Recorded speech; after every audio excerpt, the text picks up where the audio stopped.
সুপ্রিয় দর্শক, আমি আফজাল হোসেন স্বাগত জানাচ্ছি সম্পাদকীয়তে। আওয়ামী লীগকে পুনর্বাসন করা নিয়ে বিতর্ক চলছে। বৈষম্য বিরোধী ছাত্র আন্দোলনের নেতারা বলছেন, দলটিকে যারা পুনর্বাসনের চেষ্টা করবে তারা গণশত্রুতে পরিণত হবে। বিচারের আগে গণহত্যাকারী দল আওয়ামী লীগ নির্বাচন করতে দেয়া হবে না বলেও মন্তব্য তাদের। বিএনপির মহাসচিব বলছেন, নির্বাচন করছি জাতির স্বার্থে, নিজের স্বার্থে নয়। এদিকে নানা ইস্যুতে সড়ক মহাসড়ক অবরোধ করে বিশৃঙ্খলা ও ভোগান্তির সৃষ্টি করা হচ্ছে। এর নেপথ্যে ষড়যন্ত্র দেখছেন কেউ কেউ।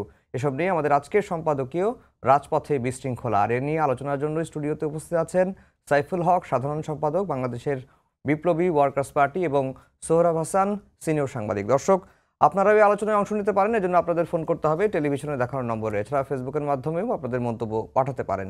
রাজপথে বিশৃঙ্খলা আছে, রাজনীতিতেও নানা রকম ডালপালা গজিয়েছে। সাইফুল ভাই, আপনাকে দিয়ে আলোচনা শুরু করব। রাজনীতিতে অনেক কথা, অনেক গুজব, অনেক গুঞ্জন, 111 -2 নানা রকম কথাবার্তা আসছে।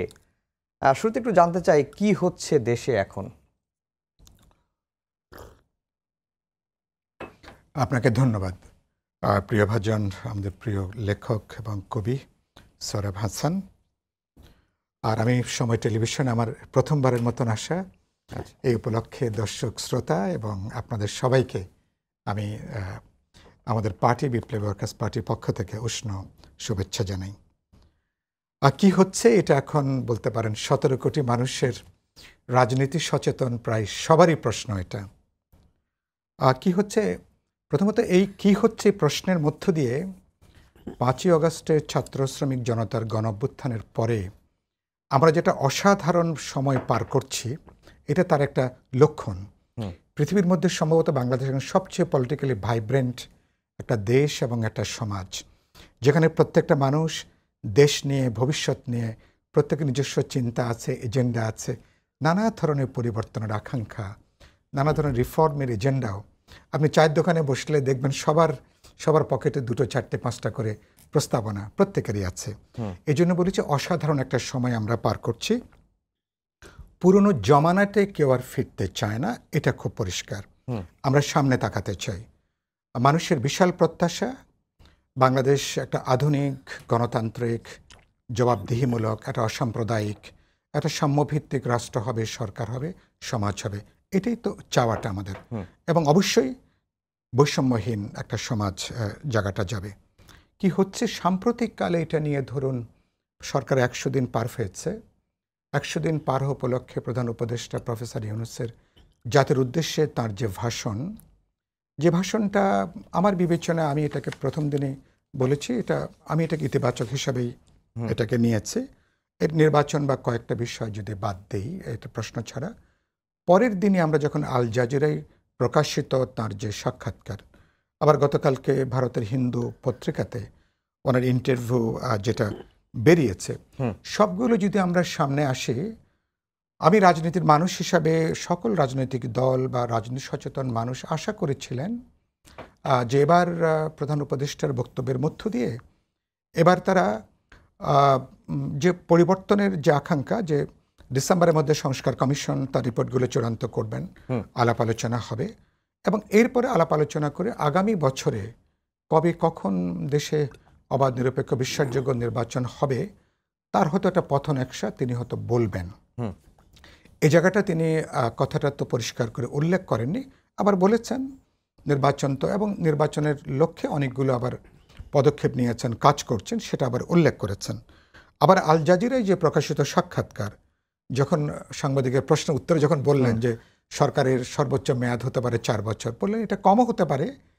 আর একটা গুরুত্বপূর্ণ কথা বললেন, যেটা আমার জন্য খুব অ্যালার্মিং।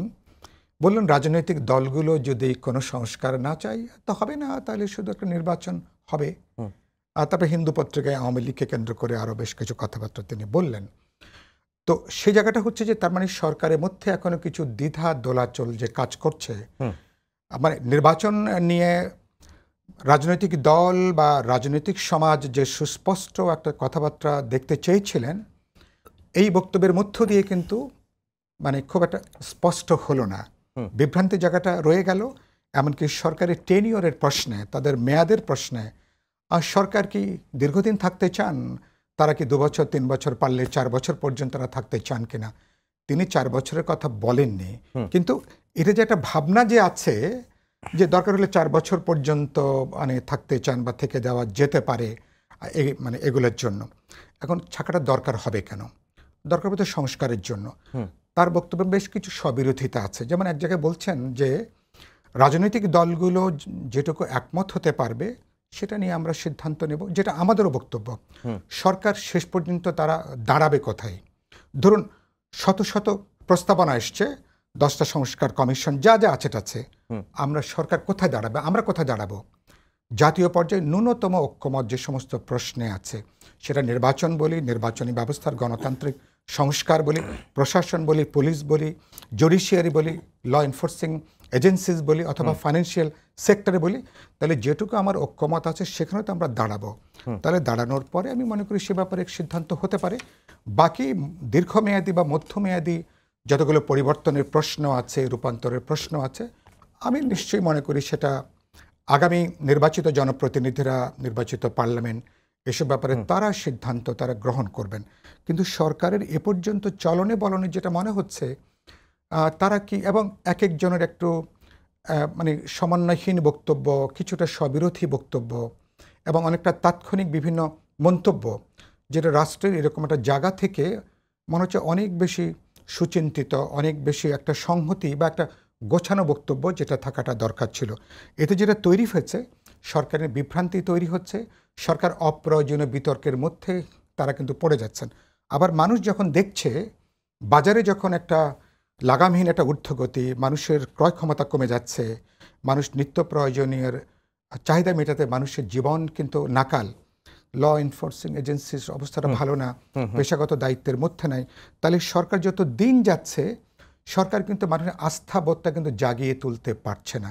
সেজন্য আমরা বলেছি অনির্বাচিত সরকার যদি দীর্ঘদিন থাকেন, কারণ তাদেরও একটা মোরাল একটা অথরিটি আছে তো পাওয়ারের পিছনে, যেটা আমরা সবাই তাকে সমর্থন দিয়েছি, কিন্তু স্টেট যে একটা পলিটিক্যাল ইনস্টিটিউশন, বাংলাদেশের মতো রাষ্ট্র চালানোর জন্য যে ধরনের স্ট্রং পলিটিক্যাল উইল এবং পলিটিক্যাল অথরিটি দরকার, এই সরকারও তো সে ধরনের কোনো পলিটিক্যাল অথরিটি জায়গাটা নেই।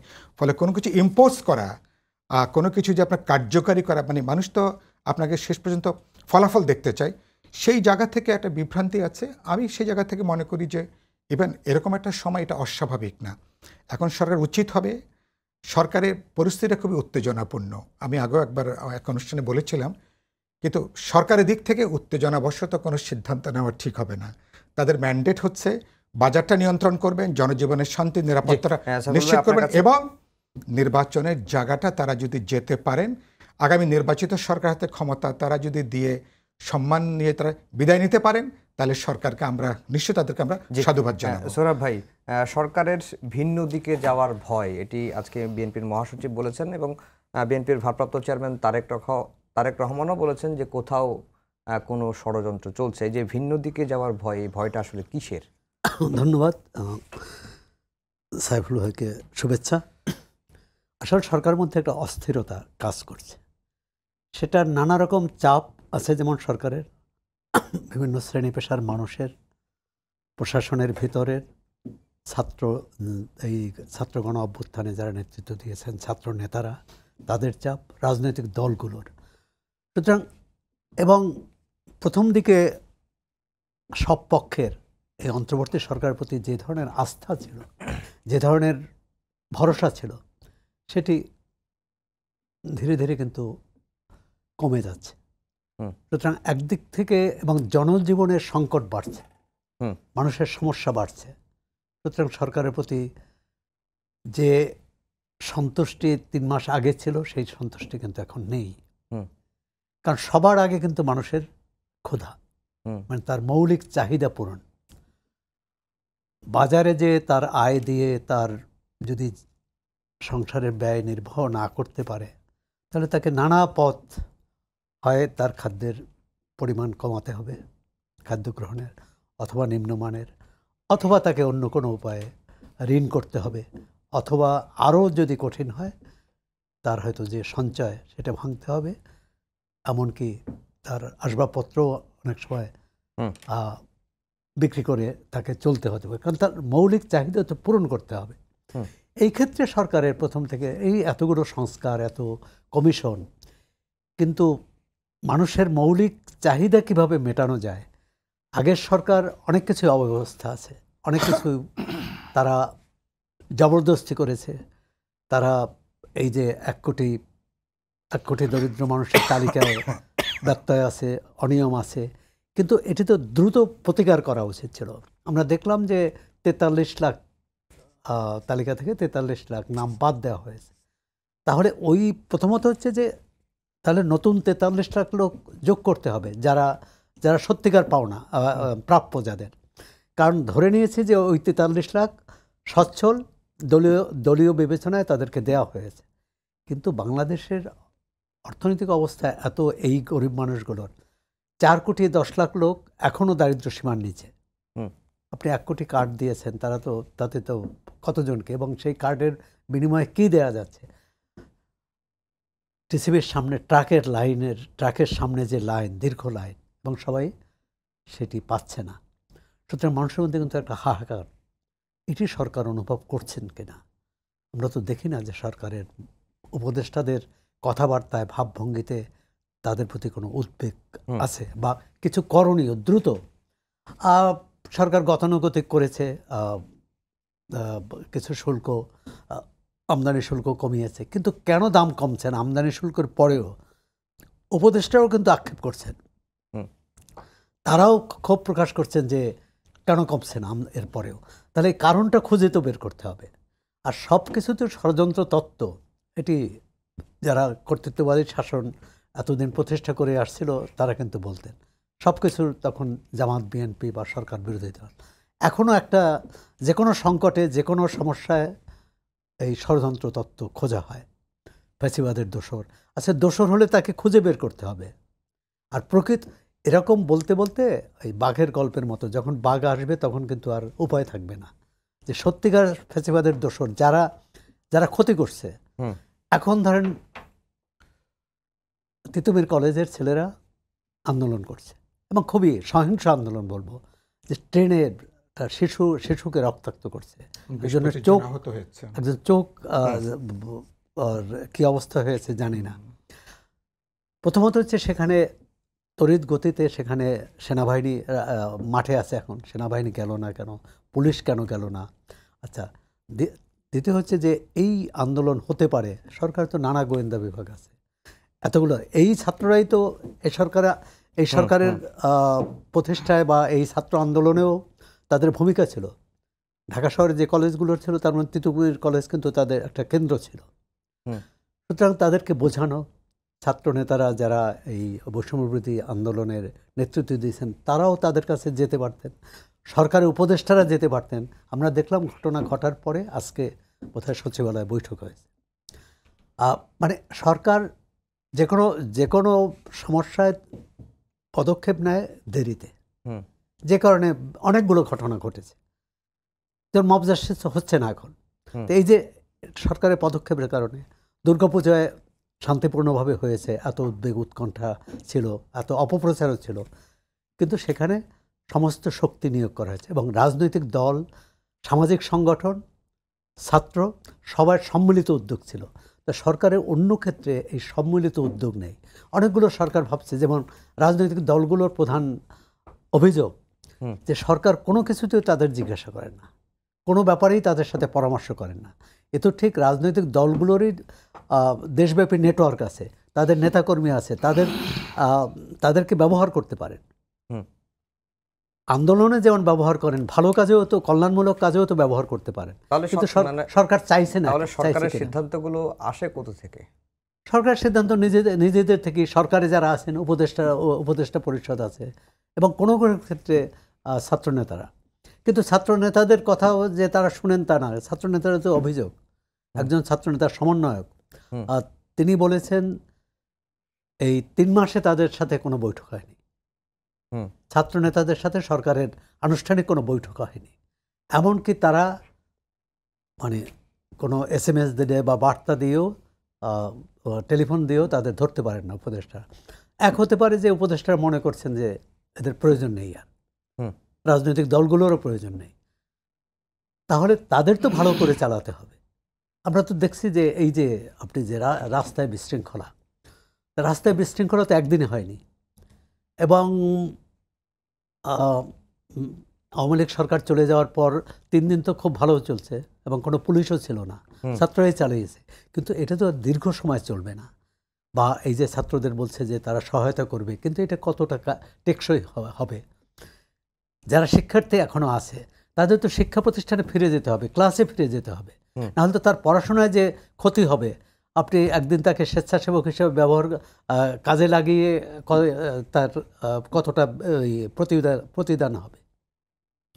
সুতরাং সমস্যার যে ভয়াবহতা সে সম্পর্কে সরকারের জানা বোঝা অভাব, মানে ঘাটতি আছে, যে কারণে তার সমস্যা যখন ঘাড়ের উপর পড়ে তখন পদক্ষেপ নেয়, এবং সেটা অনেক ক্ষেত্রে রাজনৈতিক সরকারগুলোও তাই নিত, এবং অনেক ক্ষেত্রে কাজে লাগে না। তবে হ্যাঁ, সাইফুল ভাই, আপনার কাছে আবার আসবো। এই যে সরকার কোনো ব্যাপারে রাজনৈতিক দলগুলোর সঙ্গে আলোচনা করে না, এবং নানা ক্ষেত্রে সমন্বয়হীনতাও লক্ষ্য করা যাচ্ছে, তো এর পেছনের মূল কারণ কি? শুধুমাত্র রাজনৈতিক দলগুলোর সাথে আলোচনা না করা, না অন্য কোনো উদ্দেশ্য বা অন্য কোনো কিছু আছে? না, আমি ঠিক আছে, এমনি তো সরকারের আমাদের সঙ্গে যখন গণতন্ত্র মঞ্চের সাথে প্রধান উপদেষ্টাদের যখন সভা হয়েছে তখন আমরা কথাগুলো বলেছি। এ পর্যন্ত 2 বার মাত্র আনুষ্ঠানিকভাবে তারা সরকার গঠন করবার পরে মঞ্চের সাথে তাদের বৈঠক হয়েছে। তো একবার 15ই আগস্টকে সামনে রেখে, আরেকবার দুর্গাপূজাকে সামনে রেখে। ওই সুযোগে আমরা হয়তো বেশ কিছু কথাবার্তা বলেছি। ওখানে আমি যেটা বলেছিলাম যে প্রধান স্টেক হোল্ডার কারা আপনাকে যদি একটা ডেমোক্রেটিক ট্রানজিশন লাগে ভবিষ্যতে, তাহলে তো প্রধান স্টেক রাজনৈতিক দলগুলো, আমার অভ্যুত্থানে অংশ নেওয়া ছাত্র তরুণ সমাজের নানা গুরুত্বপূর্ণ অংশ যারা আছেন, তাহলে সবার সাথে আপনার একটা অর্গানিক, আপনার একটা কনসালটেশন লাগবে, আপনার একটা অর্গানিক একটা এনগেজমেন্ট লাগবে, যোগাযোগ লাগবে, বোঝাপড়া লাগবে, সমঝোতা লাগবে। আর কিন্তু ব্যাপারটা রাজনৈতিক দলগুলির সাথে যোগাযোগটা কিছুটা আনুষ্ঠানিকতার পর্যায়ে। ধরুন, আপনি কি খেয়াল করবেন, পৃথিবীর বড়, এমনকি ভারতও, যখন কোনো সাধারণ কোনো সংকট তৈরি হয়, সকল রাজনৈতিক দলগুলো কিন্তু একসাথে মিলে তারা কিন্তু বসে। বাংলাদেশে কিন্তু এটা আমি আগেও দেখেছি, এটা হাসিনার আমলে যেমন হয়নি, আর এখন এরকম একটা জটিল সময়ে যখন অনেক বেশি গুরুত্ব নিয়ে রাজনৈতিক দলগুলোকে আস্থায় নেবার ব্যাপার ছিল। ওই যে বললেন ছাত্র তরুণরা, সৌরভ ভাই বললেন, তাদের সাথেও যদি আনুষ্ঠানিকভাবে যদি বৈঠক না হয়ে থাকে, আমার মনে হয়েছে সরকারের মধ্যে মানে অনেকগুলো সরকার কাজ করে কিনা, সমন্বয়ের তো একটা গুরুতর ঘাটতি আছে। তাদের আন্তরিকতা, সদিচ্ছা নিয়ে আমার কোনো প্রশ্ন নেই। তাদের অভিজ্ঞতা, তাদের দূরদর্শিতা বা তাদের দক্ষতার প্রশ্ন তো ধরুন কারো কারো ব্যাপারে তো প্রশ্ন আছেই। সেটার জন্য এই যে দূরত্ব যেটা তৈরি হচ্ছে, সরকার অপ্রয়োজনীয়ভাবে কিন্তু অনেকগুলো প্রশ্ন বিতর্কের জায়গাটা তারা কিন্তু হাজির তারা করছেন। ছাত্ররা একদিকে ধরুন সরকারের ভেতরে আছে, আবার সরকারের বাইরেও তারা কিন্তু সমালোচনা তারা করছেন, এবং আজকে নানা এজেন্ডা নিয়ে হাজির করছেন।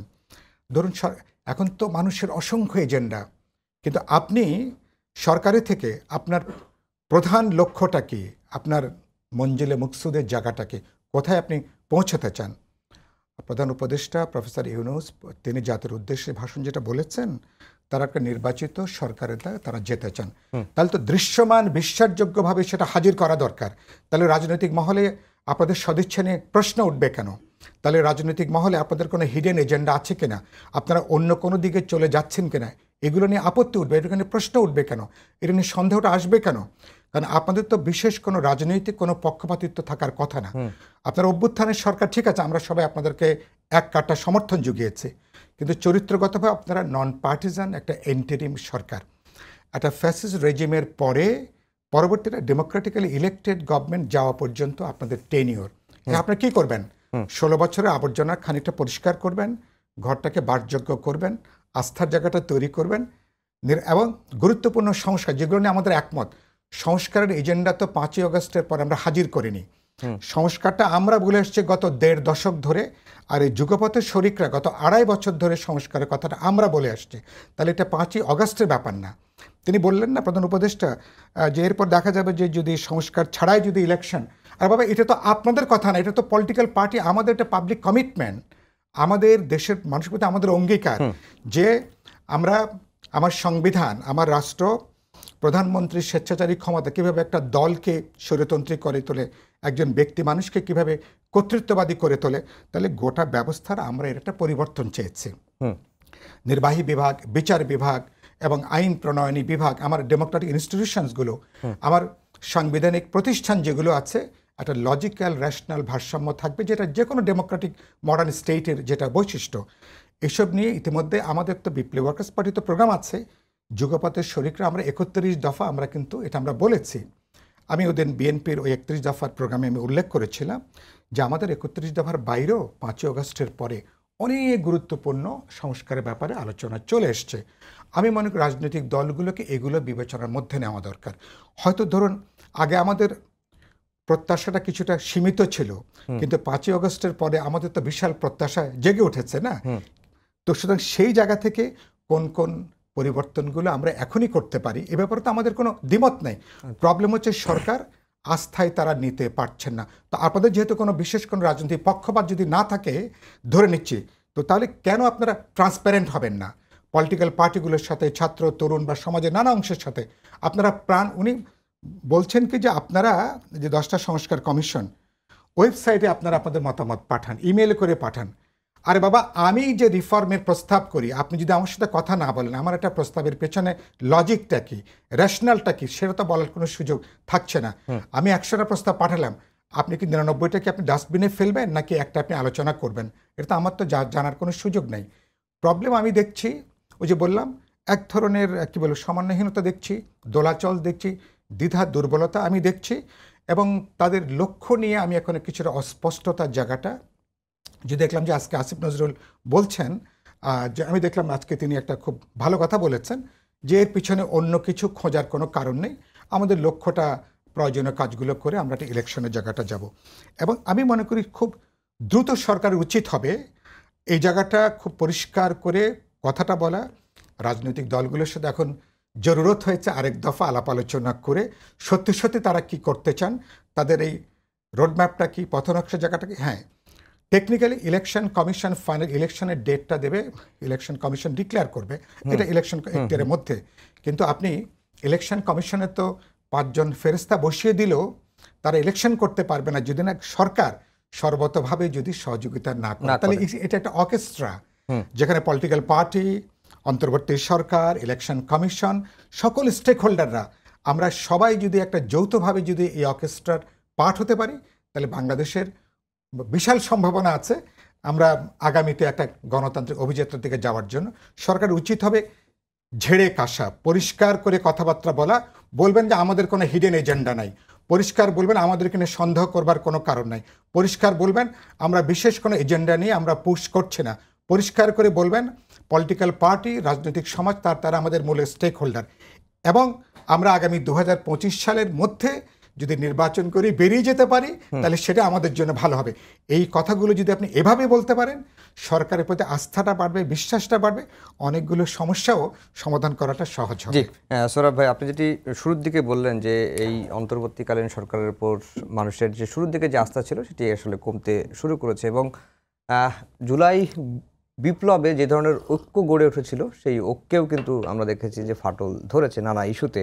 আবার নতুন করে যেটি এসেছে যে আওয়ামী লীগকে পুনর্বাসনের চেষ্টা করা হচ্ছে, এমন অভিযোগ করছেন বৈষম্য বিরোধী ছাত্র আন্দোলনের নেতারা। এবং আজকে সার্জিস আলম, একজন গুরুত্বপূর্ণ নেতা বৈষম্য বিরোধী ছাত্র আন্দোলনের, তিনিও বলছেন যে বিভিন্ন দূতাবাস থেকেও আওয়ামী লীগকে নিষিদ্ধ না করতে বা পুনর্বাসন করতে চাপ আসছে। তো এই ইস্যুতে বিএনপির মহাসচিবের একটি বক্তব্য এবং ডক্টর মোহাম্মদ ইউনূসের একটি বক্তব্য ঘিরেও আলোচনা চলছে। আসলে এই আওয়ামী লীগকে পুনর্বাসন করা কি আসলে বিএনপি বিরুদ্ধে যে অভিযোগটা তোলা হচ্ছে এটা কি আসলে যৌক্তিক, বা তাদের কোনো কার্যক্রমে মনে হয়েছে যে বিএনপি আওয়ামী লীগকে পুনর্বাসন করতে যাচ্ছে বা করতে যাচ্ছে? কোনো দলকে পুনর্বাসন করতে পারে না। আচ্ছা, জনগণই পুনর্বাসন করতে পারে, জনগণই প্রত্যাখ্যান করতে পারে। সুতরাং সেক্ষেত্রে একটাই জনগণের সেই বাছাই করার বা প্রত্যাখ্যান করার বা গ্রহণ করার মাধ্যম হচ্ছে নির্বাচন। নির্বাচনের মধ্য দিয়েই, এবং সেটি হবে নির্বাচনের মধ্য দিয়ে যদি আপনি কাউকে প্রত্যাখ্যান করেন সেটা হবে টেকসই প্রত্যাখ্যান। আর যদি আপনি আইন দিয়ে করেন সেটা আমরা দেখেছি আওয়ামী লীগের শেষ মুহূর্তে জামাতকে আহ, নিষিদ্ধ করেছিল। এর আগেও জিয়াউর রহমানের সময় কমিউনিস্ট পার্টিকে নিষিদ্ধ করেছিল, ডেমোক্রেটিক লীগকে নিষিদ্ধ করেছিল। এরশাদের সময়ও এরকম নিষেধাজ্ঞা ছিল এবং সামরিক শাসনামলে রাজনীতিই ছিল না। কথা হচ্ছে জনগণের উপর ছেড়ে দেওয়া। জনগণ অভ্যুত্থান কেন হয়? জনগণের আশা আকাঙ্ক্ষা চূর্ণ করেছিলই বলে। আওয়ামী লীগ জনগণের ভাষা বোঝেনি বলেই জনগণের উপর তাদের ইচ্ছা চাপিয়ে দিতে চেয়েছিল। মানুষ ফুঁসে উঠেছে, মানুষ ক্ষুব্ধ হয়েছে। এখন আগামী দিনের পথ চলা কেমন হবে? আওয়ামী লীগ তো নেই দৃশ্যে। মানে কে কে কোথা থেকে টেলিফোন করলো বা কি সামাজিক যোগাযোগ মাধ্যমে কি প্রচার করলো, সেটা দিয়ে কিন্তু একটি দল সংগঠিত হতে পারে না বা একটি দল পুনর্বাসিত হতে পারে না। বিএনপির মহাসচিব কি বলেছেন? বিএনপির মহাসচিব বলেছেন, আমরা কোনো রাজনৈতিক দলকে নিষিদ্ধ করার পক্ষে না। কারণ নিষিদ্ধ করবে জনগণ, বা গ্রহণ করলেও জনগণ করবে। এক্ষেত্রে ছাত্রনেতারা তাদের আবেগ, তাদের যে এই অভ্যুত্থানের মধ্য দিয়ে সহযাত্রীদের হারানো, সে আবেগটা বুঝি। কিন্তু বাস্তবতা হচ্ছে যে যারা অপরাধ করেছে তাদের বিরুদ্ধে তো বিচার হচ্ছে এবং বিচার হবে। কিন্তু এই দলটির যদি 2 কোটি সমর্থক থাকে, আপনি 2 কোটি সমর্থককে তো আর আপনি বাতিল করে দিতে পারবেন না। তাহলে তাদের কিভাবে, ধরুন আওয়ামী লীগকে নিষিদ্ধ করা হলো, তাহলে এই যে 2 কোটি সমর্থক তারা কোথায় যাবে? তারা নিশ্চয়ই তাহলে তার মানে অন্য নামে তাহলে কোনো দল হবে, তারা একটি দল করবে। কিন্তু সেটি কি রাজনৈতিক গণতন্ত্রের ভবিষ্যৎ গণতন্ত্রের জন্য সেটি ভালো হবে না মন্দ হবে? প্রথমত হচ্ছে যে অভিযোগটি আওয়ামী লীগের বিরুদ্ধে ছিল, গত 3টি নির্বাচনে জনগণকে ভোট দেওয়ার সুযোগ দেওয়া হয়নি এবং তাদের যে বিরোধী পক্ষ তাকে দমন পীড়ন করেছে, তাকে পুরো গণতান্ত্রিক নির্বাচনী প্রক্রিয়া থেকে তার বাইরে রেখেছে এবং তাকে কথা বলতে দেয়নি। এখন আজকে যদি আমরা মনে করি এই গণ অভ্যুত্থানের আকাঙ্ক্ষা কি গণতন্ত্র, এই গণ অভ্যুত্থানের আকাঙ্ক্ষা কি মানুষ মন খুলে কথা বলতে পারবে, মত প্রকাশ করতে পারবে স্বাধীনভাবে, এবং এটি উপদেষ্টারাও বলেছেন, প্রধান উপদেষ্টা বলেছেন যে আমাদের ভুল ত্রুটি ধরুন। সুতরাং ছাত্রনেতারা অবশ্যই বলতে পারেন যে আওয়ামী লীগ এই কাজ করেছে, গণহত্যা চালিয়েছে, তাদের বিরুদ্ধে এবং তাদেরকে প্রত্যাখ্যান করুন, এই আহ্বান অবশ্যই জানাতে পারে। কিন্তু আইন করে কোনো দলকে নিষিদ্ধ করা বা নির্বাচনী প্রক্রিয়ার বাইরে রাখা, এই বিষয়টা কি সামনে আসছে সৌরভ ভাই? যদি আওয়ামী লীগ নির্বাচন করতে পারে তাহলে আওয়ামী লীগ আবারও বিরোধী দলের আসনে যেতে পারে। আর প্রথমত হচ্ছে এই দলটি এখন দৃশ্যমান নয়। এই বিষয়টা কিন্তু অনেক পরের বিষয়। এই আশঙ্কাটা তো রয়েছে নাকি? আমি জানি না যে যারা এই আশঙ্কা করছেন যে পুনর্বাসনের কথা বলছে তাদের কাছে, কিন্তু আমি তো আওয়ামী লীগকে দেখছি না। আচ্ছা, আওয়ামী লীগকে কোথাও দেখছি না, তাই না? না গণমাধ্যমে দেখছি, না মানুষের না প্রকাশ্যে তাদের কোনো তৎপরতা দেখছি। 28 অক্টোবর তো তারা একটা কর্মসূচি দিয়েছিল, তো কর্মসূচিতে কোনো লোক দেখলাম না। কিন্তু বরং হ্যাঁ, যেটি হয়েছে সেখানে সন্দেহভাজন অনেক আওয়ামী লীগের কর্মীও না, তারাও লাঞ্ছিত হয়েছে, তারাও নিগৃহীত হয়েছে, তাদের উপরও নির্যাতন চালানো হয়েছে। এটি তো গণতান্ত্রিক পথ হতে পারে না। সুতরাং তাদেরকে যে কারণে আজকে মার্কিন পররাষ্ট্র দপ্তর থেকে আওয়ামী লীগ আমলে যে পররাষ্ট্র দপ্তরের মুখপাত্র যে ভাষায় কথা বলতেন, আজকেও তিনি একই ভাষায় বলছেন, আমরা কারো গণতান্ত্রিক অধিকার প্রয়োগের বিপক্ষে নয়। আওয়ামী লীগ একটি খারাপ দল, আওয়ামী লীগ একটি কি বলে গণহত্যাকারী দল, এই কথাটি জনগণের কাছেই যেতে হবে। এই কথাটি আপনি আইন করে বন্ধ করবেন, তাতে ফল ভালো হবে বলে মনে হয় না। কারণ গণতান্ত্রিক ব্যবস্থায় সবারই কথা বলার অধিকার আছে। কে বিরোধী দলে আসবে, কে সরকারি দলে আসবে, আজকে তো রাজনৈতিক অঙ্গনে নানা রকম কথা। এই যে বিএনপি মহাসচিব বা বিএনপির নেতারা যে শঙ্কা প্রকাশ করেন, তারও তো ভিত্তি আছে। যে এরকম তো বলা হয় যে এই যে আবার 111 আসে কিনা, আবার আবার দুই নেত্রী বা দুই দলকে বাদ দেওয়ার চেষ্টা আছে কিনা, তো এরকম নানা রকম কথা। এবং অনেক না, ডানপন্থী আবার আবার কিংস পার্টির ক্ষমতা যাওয়ার পথ তৈরি হচ্ছে কিনা, এটা নিয়েও তো কথা আছে।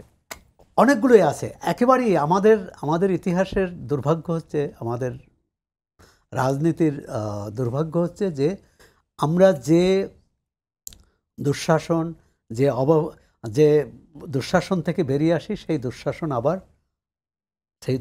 আবার আঁকড়ে ধরে বা সেই আশঙ্কা তৈরি হয়। আমরা তো 5 আগস্টে এতগুলো মানুষের জীবনদান, এত ত্যাগের পর, এইরকম একটি গণ অভ্যুত্থান, বিরল গণ অভ্যুত্থানের পর আমরা তো চেয়েছিলাম রাষ্ট্রটি একটি সুস্থ, সুন্দর, সঠিক ধারায় চলবে। এবং সেখানে এতগুলো প্রশ্ন, ছাত্ররা তো আজকে বিজয়ী শক্তি, তাদের তো ভয় পাওয়ার কারণ নেই। কারণ তাদের ডাকেই কিন্তু মানুষ নেমে এসেছে। এখন যে সমস্যাটি হচ্ছে, আপনি শুরু করেছেন যে আপনার শিরোনাম যে রাজপথে বিশৃঙ্খলতা মানুষের অভাব অভিযোগের কারণে, তার দাবি দেওয়ার কারণে। আপনি কাউকে যদি মানে শ্রমিক যদি বেতন না পায়, সে তো রাস্তায় নামবে। আপনি যদি বলেন যে এর পিছনে ফ্যাসিবাদের দোসর আছে, তাহলে তো ওই সমস্যার সমাধান হবে না। বরং আমরা তো দেখলাম যে এই শ্রমিক অসন্তোষের কারণে, শ্রমিক বিক্ষোভের কারণে 2 জন শ্রমিক তো মারা গেলেন, বেশ কয়েকজন আহত হয়েছেন। সুতরাং এর প্রতিকার কি? অর্থাৎ আর কেউ নিহত না হন। আমরা 5 আগস্টের পর তো একটিও প্রাণহানি চাইনি, কিন্তু বাস্তবতা হলো প্রাণহানির ঘটনা ঘটেছে এবং প্রতিটির ঘটনার সুষ্ঠু তদন্ত হওয়া উচিত। কারা দায়ী তার বিরুদ্ধে ব্যবস্থা নেওয়া উচিত, সেটি পুলিশ হোক বা সেটি অন্য যে কেউ হোক। কারণ আমরা যে ব্যবস্থা, সাইফুল ভাই বলছিলেন, যে ব্যবস্থা থেকে চলে এসেছি, মানে 5 আগস্টের আগে আর বাংলাদেশ ফিরে যাবে না। সামনের যাত্রাটা কত সুন্দর হতে পারে, কত গণতান্ত্রিক হতে পারে, কত সবাইকে নিয়ে হতে পারে। আর গণতন্ত্রে যদি বিশ্বাস করি, সবাইকে নিয়েই চলতে হবে। আওয়ামী লীগ চলেনি বলেই কিন্তু এই বিপর্যয় ঘটেছে। সাইফুল ভাই, একটি প্রশ্ন ঘুরে ফিরে আসছে, অনেকেই মতামত দিচ্ছেন, কথা বলছেন যে ইউনূস সরকার গণ অভ্যুত্থানের তরুণ নেতাদের নিয়ে কিংস পার্টি গঠন করতে পারে, এতে অন্তর্বর্তী সরকারের মেয়াদ বাড়বে এবং কিংস পার্টির ক্ষমতা যাওয়ার পথ তৈরি হবে। এটা নিয়ে অনেক আলোচনা আছে বা অনেক আশঙ্কা করছেন, অনেকে ধারণা করছেন। আপনি এই যে ধারণা বা এই যে আশঙ্কা, এটাকে একেবারে উড়িয়ে দেওয়া যায়? এটা হয়তো নানা লক্ষণ দেখে হয়তো মানুষের মধ্যে এরকম একটা আলোচনা হচ্ছে, এরকম একটা কথাবার্তাটা আসছে এই জায়গা থেকে যে মানুষ যখন আশা করছিল যে বা ধরুন সেনাবাহিনীর প্রধান যখন বললেন যে 1.5 বছরের মাথায় একটা নির্বাচন হতে পারে, তার মানে আমাদের সবচেয়ে বড় একটা ইনস্টিটিউশন, এবং যারা এবারকার এই গণ অভ্যুত্থানে শেষ দিকে এসে জনগণের বিরুদ্ধে দাঁড়াতে না চাওয়ার জন্যই তো বলতেন আমরা একটা বিশাল রক্তপাত থেকে আমরা আরো পক্ষেই দাঁড়িয়েছে, আমরা রক্ষা পেয়েছি, এবং তারা পক্ষে তার অবস্থান নিয়েছেন, জনগণের পক্ষে, আন্দোলনের পক্ষে। তো সেটাও খুব স্ট্রং একটা মেসেজ ছিল। আবার পরবর্তীকালে যখন আবার উপদেষ্টারা যখন বলছেন যে ওটা তো তার কথা, এটা ফাইনালি তো সরকার তারা নির্ধারণ করবে। হ্যাঁ, আনুষ্ঠানিকভাবে তো যে সরকার তারা এটাকে ঠিক করবেন। তার মানে হচ্ছে যে তাহলে আপনার যে কাজগুলো সরকার কতদিন থাকবে এই প্রশ্ন প্রায় আসছে না, এটা নির্ভর করবে আপনার গুরুত্বপূর্ণ কাজগুলো কি আপনি করবেন। আমার বিবেচনা আমরা যে কাজগুলো দেখেছি, এই সরকার তো সব সংস্কার তো তাদের দায়িত্বের মধ্যে না, তাদের ইখতিয়ারের মধ্যে না, এবং তাদের সেই ম্যান্ডেটও নেই তাদের জন্য। এটা একবারে এন্ট্রি, মানে অন্তর্বর্তী, ফ্যাসিজম এবং মাঝখানে ডেমোক্রেটিক গভর্নমেন্টের মাঝখানে। এবং এটা এই এখনকার যে পরিস্থিতি, সেখানে তো আগামী 1 বছরের মাথায় ধরুন নির্বাচন করে যদি বেরিয়ে যাওয়া না যায়, আমরা নানা ধরনের সংকট ও দুর্যোগের মধ্যে পড়বার আশঙ্কা দেখছি।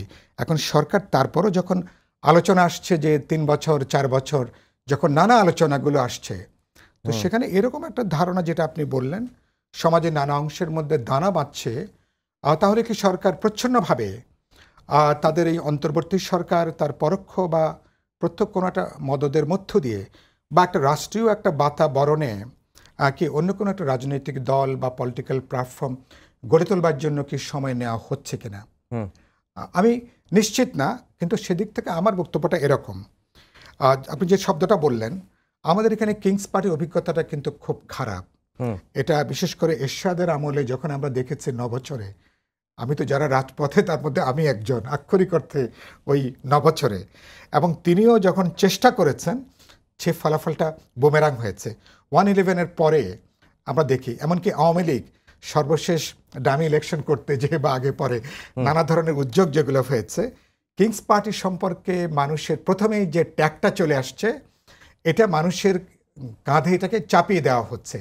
যখন মনে করেন যে এটা হোম গ্রোন না, এটা মানুষের আকাঙ্ক্ষার প্রতিফলন যদি না ঘটে, যদি মনে হয় যে আপনি স্টেট মেকানিজম থেকে এটাকে আপনি ইম্পোজ করছেন, চাপিয়ে দিচ্ছেন আপনি, তখন মানুষ আগে কিন্তু এক ধরনের রিপালসিভ মানুষের রিয়াকশনটা, মানুষ অ্যাট্রাকশনের পরিবর্তে তখন কিন্তু উল্টো একটা জায়গাটা তৈরি করে। এটা আমি মনে করি এই ধারণাটা আমাদের ছাত্র তরুণরা যদি দল করতে চায়, আমি আজকে বলেছি 2-3 জায়গাতে, দে আর মোস্ট ওয়েলকাম।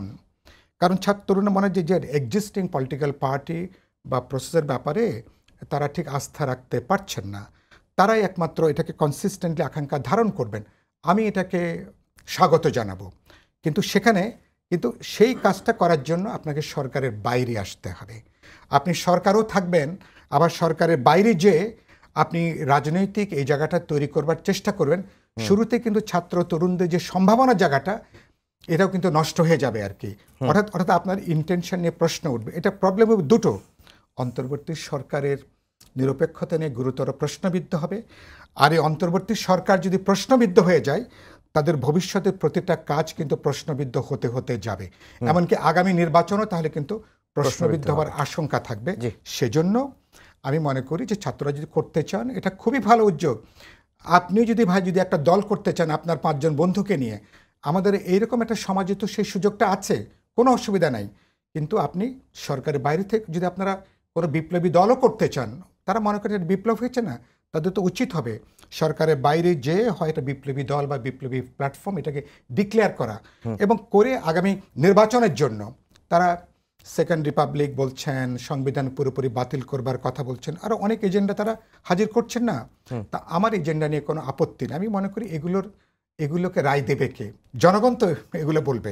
তাহলে আপনার উচিত হবে আপনার পলিটিক্যাল স্টেকটাকে ডেভেলপ করে আপনি মানুষের কাছে যাবেন এবং আগামী নির্বাচনের সামনে রেখে আপনার এজেন্ডাকে আপনি প্রেস করবেন। কিন্তু সাইফুল ভাই, এটা তো গেল একটা কথা, কিন্তু এই আগামী নির্বাচন, ধরেন 2 বছর পর 3 বছর পর একটা নির্বাচন হলো বা 1.5 বছর পর নির্বাচন হলো, এই নির্বাচনে আওয়ামী লীগ অংশ নিতে পারবে কি পারবে না, এখন যে নানা রকম মত দেয়া হচ্ছে, বিএনপি তরফ থেকে বলা হচ্ছে যে জনগণ এটি সিদ্ধান্ত নেবে, এবং জামাতও এক ধরনের কথা বলছে। বিএনপি, জামাত, ছাত্র এই আগামী নির্বাচনে আওয়ামী লীগ নির্বাচনে অংশগ্রহণ করতে দেওয়া হবে কিনা, সেটি নিয়ে একটা নানা রকম অনৈক্য তো রয়েছে। এখন এটির সমন্বয়টা কিভাবে হবে? কারণ এই তিনটা শক্তি তো এই বিপ্লবটা করেছে। আমি প্রথম মনে করি যে যারা একটু আগে সরাব ভাই চমৎকার করে বললেন, কোনো দল নিষিদ্ধ করাটা কোনো সমাধান নয়। এটা ইন্টারন্যাশনাল এক্সপিরিয়েন্সটা সেটা আমরা জানি।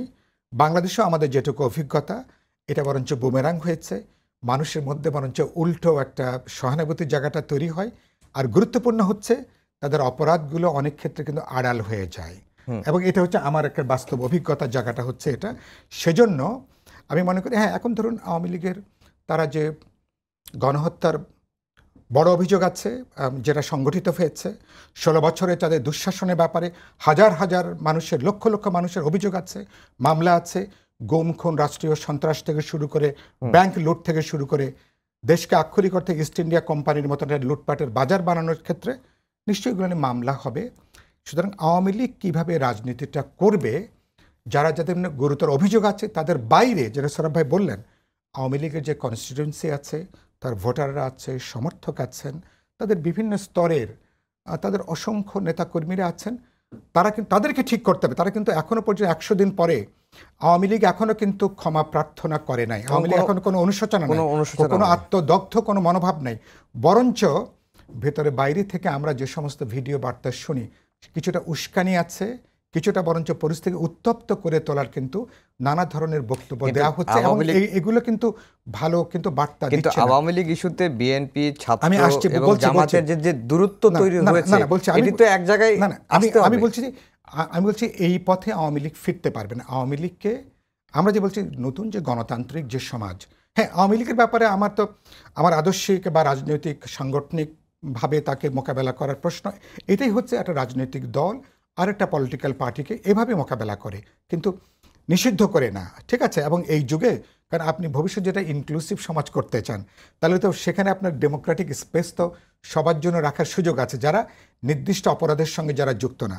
আওয়ামী লীগ ভবিষ্যতে কিভাবে রাজনীতিতে ফিরতে চায়, আমি মনে করি আওয়ামী লীগের দিক থেকে যারা এটাকে ফিরতে চান, তাদের দিক থেকে নেশনের সামনে তারা কি কথা বলতে চান, তাদের অ্যাপিলটা কি, তাদের এজেন্ডাটা কি, তারা কিভাবে ইনক্লুসিভ সমাজে তারা হাজির করতে চান, সেটা আওয়ামী লীগকে বলতে হবে। আর আপনি যেটা বললেন, এটা এখনই বলা মুশকিল। ধরুন বিচারটা মাত্র শুরু হয়েছে, আওয়ামী লীগ ধরুন আগামী নির্বাচন অংশগ্রহণ করতে পারবে কিনা, সেটা মনে হয় সেটা তো নিশ্চয়ই ব্যাপারে রাজনৈতিক দল, অন্তর্বর্তী সরকার, ছাত্র, তরুণ এবং সমাজের সবার মধ্যে বড় দাগের একটা বোঝাপড়ার প্রশ্ন আছে।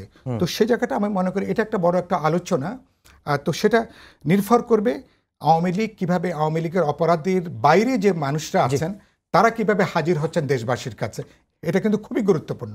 এটাকে ধরেন তাজউদ্দিনের ফ্যামিলি তারা এখন গত 3 মাসে অনেক কথা বলেছেন, তারা দায়িত্ব নেবেন নাকি অন্য কেউ দায়িত্ব নেবেন, অথবা যারা আমরা নানা কথা শুনছি, যাদের ধরুন এখনো পর্যন্ত কিছুটা ক্লিন একটা হয়তো কারো কারো ভাবমূর্তি থাকতেও পারে, তারা কিভাবে হাজির হচ্ছেন এটা কিন্তু ডিপেন্ড করছে। জি সৌরভ ভাই, ভবিষ্যতের একটি জন্য। বিষয় প্রায়ই আসে যে আওয়ামী লীগ পুনর্গঠন হবে কিভাবে, শেখ হাসিনাকে বাদ দিয়ে আওয়ামী লীগ পুনর্গঠন সম্ভব। আওয়ামী লীগের পুনর্গঠন নিয়ে আলোচনাটা হচ্ছে। আমরা আওয়ামী লীগকে নিয়ে আমরা কেন এত চিন্তা করছি? আচ্ছা, আওয়ামী লীগের নেতাকর্মীরা ভাবুক তারা কিভাবে পুনর্গঠিত হতে চায়, না তারা অবলুপ্তির দিকে যেতে চায়, এটা তো তাদের উপর। তারা যদি যে পথ নিয়েছে তাতে পুনর্গঠনে হওয়ার কোনো সম্ভাবনা নেই। তারা যদি সত্যি সত্যি এই ঘটনার জন্য অনুশোচনা করে, দেশবাসীর কাছে ক্ষমা প্রার্থনা করে, তাহলেই তাদের পুনরুজ্জীবনের সম্ভাবনা আছে। কারণ সবাই তো আর এই গণহত্যার সাথে জড়িত না, সবাই দুঃশাসনের সাথে জড়িত না। অনেক আওয়ামী লীগ তো শিকারও হয়েছে। কারণ আওয়ামী লীগে দেখেছেন যে উপজেলা জেলা পর্যায়ে যে প্রতিদ্বন্দ্বিতা, এবং সেক্ষেত্রে একজন আরেকজনের বিরুদ্ধে মামলা করেছে, এমনকি ডিজিটাল নিরাপত্তা আইনে মামলা করে জেলে পাঠিয়েছে পর্যন্ত। সুতরাং দেখতে হবে যে কে নিগৃহীত এবং কে নিগ্রহ করেছে, এটি একটি। দ্বিতীয় হচ্ছে যে আমার মনে হয় যে সময়ের হাতে ছেড়ে দেওয়া। আজ আমরা যে বাস্তবতা নিয়ে কথা বলছি, 3 মাস পর বা নির্বাচনের তফসিল ঘোষণার পর এই একই বাস্তবতা নাও থাকতে পারে।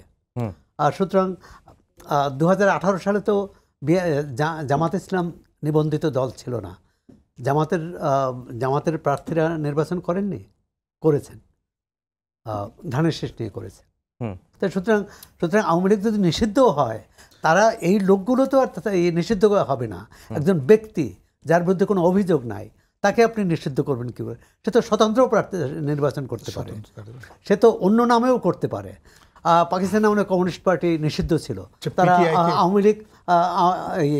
আওয়ামী লীগ এবং ন্যাপের নামে নির্বাচন করেছে, প্রতিদ্বন্দ্বিতা করেছেন, আর সংসদ সদস্য হয়েছেন। সুতরাং এটি আমার মনে হয় যে এটি এখনও আলোচনার বেশ আগের প্রাগ আলোচনা হচ্ছে। নির্বাচনে অংশ নিতে পারবে না এটি বৈষম্য বিরোধী ছাত্র আন্দোলনরা বলছেন, বিএনপি বলছে যে জনগণই ঠিক করবে। দূরত্ব তো হতেই পারে, কমবে কিভাবে? আবার যে আমরা যদি চাই সবাই একমত হবে না। বাংলাদেশে সবাই একমত হয়েছে বলে একটি জবরদস্তিকারী একটি কর্তৃত্ববাদী সরকারকে সরিয়েছে। এখন দেশ পরিচালনার ক্ষেত্রে, নির্বাচনের ক্ষেত্রে অনেক দ্বিমত হবে। যেমন সাইফুল সৌরভ ভাই শেষ করছি, আমার হাতে আর কোনো আজকে দেওয়ার মতো কোনো সময় নেই। সবাইকে ধন্যবাদ জানিয়ে শেষ করছি আমাদের আজকের সম্পাদকীয়। আগামীকাল আবারও দেখা হবে রাত 10টায়। দেখার আমন্ত্রণ রইল। শুভরাত্রি।